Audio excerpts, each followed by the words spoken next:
Friends ఎలా ఉన్నారు బాగుంది ఫ్రెండ్స్. ఏంటంటే ఇది బంగాళదుంపలు అనమాట, కుర్మాకు అనమాట. మామూలు రైస్లోకి ఈ ఉడకబెడదామని చెప్పి కడిగి పెట్టారన్నమాట, మంచినీళ్ళు పెట్టి. ఇక్కడ ఫ్రెండ్స్ ఇందుట్లో ఉప్పేసి పొయ్యి మీద పెట్టేస్తున్నా ఫ్రెండ్స్, కొంచెం అనమాట, ఎక్కువ కాదు.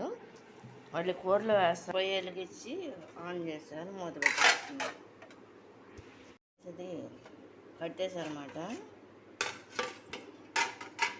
బాగా ఉడికిపోయినాయి అన్నమాట ఫ్రెండ్స్. చూడండి ఎలా వెళ్ళిపోతుందో.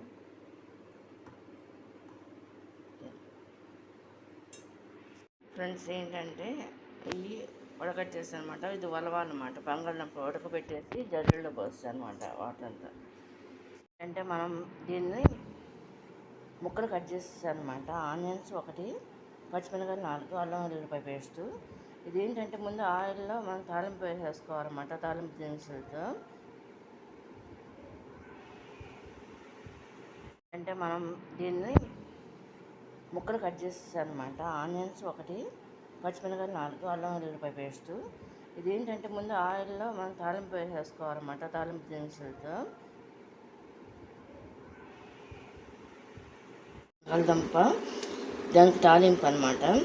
ఇదేంటంటే ఫ్రెండ్స్ శనగబద్దలు, మినపద్దలు, పచ్చిమిరపకాయలు, కరివేపాకు, బంగాళదుంప పువ్వులు ముక్కలు కట్ చేసి పెట్టారన్నమాట. జీలకర్ర, ఆవాలు, కారం, సాల్ట్, పసుపు, ఆనియన్స్ 2, అల్లం వెల్లుల్లిపాయ పేస్ట్ ఫ్రెండ్స్. ఇవన్నీ కూడా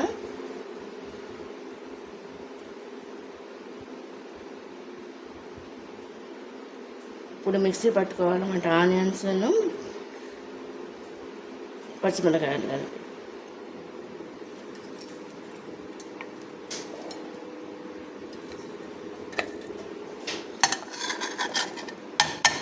కచ్చా బిచ్చగా పట్టేసుకోవాలి ఫ్రెండ్స్. ఇది సేమ్ పచ్చకూరకు కూడా ఇలాగే చేస్తారన్నమాట ఫ్రెండ్స్. ఇది బంగాళదుంప పచ్చకూరని వండుతారు కదా, దానికి ఏంటంటే కారం లేకుండా ఓన్లీ పచ్చిమిరపకాయలు ఎక్కువతో చేస్తారు ఫ్రెండ్స్. ఇది కచ్చా పిచ్చిగా ఇట్లా నూరాలన్నమాట ఫ్రెండ్స్. ఇప్పుడు ఇది తాలింపు వేసుకోవాలి కదా. మనం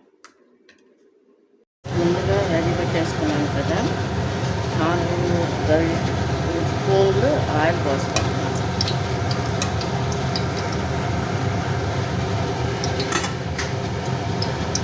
ఫ్రెండ్స్ ఇది ఏంటంటే అల్లం ఉంది అంటే ఆనియన్స్, పచ్చిమిరపకాయలు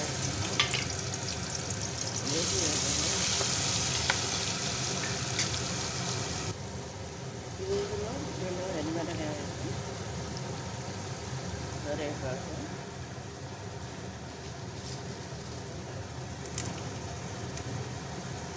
శనగబద్దలు, మినపప్పులు,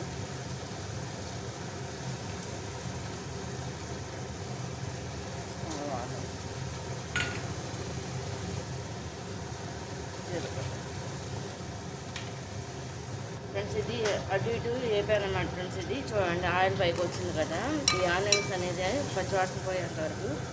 ఇప్పుడు ఏంటంటే ఇందులో అల్లం వెల్లుల్లిపాయ పేస్ట్ అనేది కూడా వేసేస్తున్నాను ఫ్రెండ్స్. నేను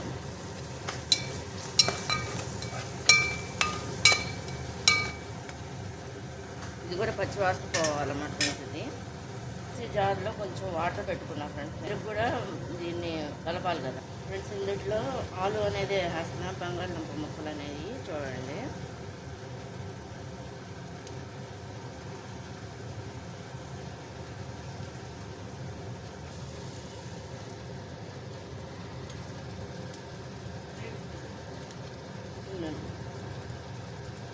ఇవన్నీ వేసారు కదా ఫ్రెండ్స్. ఇది చూడండి, ఇది ఈ విధంగా కలుపుకోవాలన్నమాట. ఇప్పుడు ఇందులో మనం పసుపు, కారం అలాంటివన్నీ కూడా వేసేసుకోవాలి. పసుపు కూడా వేస్తాను అన్నమాట.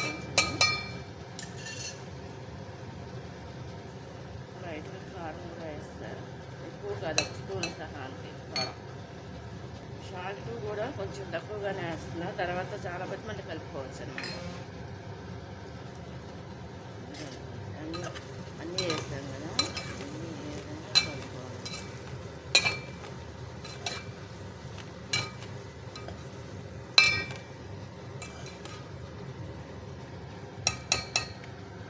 వేసి కొంచెం ఏంటంటే వాటర్ పోసుకోవాలి.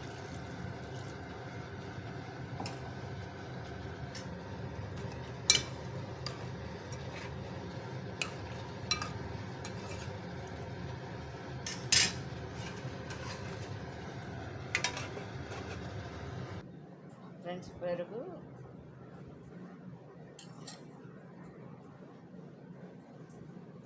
రెండు స్పూన్లు వేసాం ఫ్రెండ్స్. ఇది 3.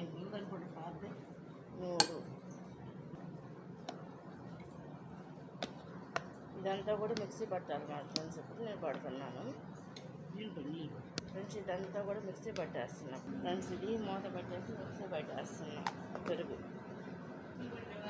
పట్టా ఫ్రెండ్స్. ఇది ఇట్లా మిక్సీ పట్టాలన్నమాట ఫ్రెండ్స్. ఇదిగోండి నేను ఇది ఇలా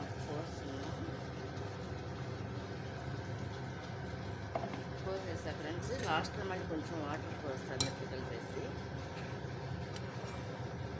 ఇది కుర్మా అన్నమాట, బంగాళదుంప కుర్మా. వైట్ రైస్లోకి పల్వా రైస్లో కూడా తినచ్చు. ఇది మిక్సీ జార్లో ఇంకా కొంచెం పోస్తున్నాను. ఒక 5 నిమిషాలు దీన్ని ఈ విధంగా వదిలేసుకోవాలన్నమాట. సాల్ట్ కలపాల్సి వస్తే కలుపుతా చూపిస్తాను. మొత్తం పర్ఫెక్ట్గా అన్నీ సరిపడి వేయాల్సిన అవసరం లేదు. టేస్ట్ చూసాం నేను అమ్మ. అయిపోయింది ఫ్రెండ్స్. ఇది కట్టేస్తున్నా. బంగాళదుంప కుర్మా రైస్లో వేసి తింటారు అన్నమాట. లేకపోతే రైస్లో మామూలుగా వెజిటేబుల్ రైస్లో కూడా వేసి తింటారు. ఇది కనుక నచ్చినట్లయితే చేయండి, షేర్ చేయండి, సబ్స్క్రైబ్ చేయండి. బాయ్. ఎక్కువసేపు చెక్క మీద ఉంచకూడదు అనమాట. పెరుగు అనేది వేసిన తర్వాత మజ్జిగ చేసి వేసిన తర్వాత పెరుగు పలచగా చేసి వేసిన తర్వాత ఎక్కువసేపు మాత్రం గ్యాస్ మీద ఉంచకూడదు. అంటే మంట మీద కట్టేయాలన్నమాట. ఇలా తిరిగిపోద్ది. అందుకే కట్టేశారు.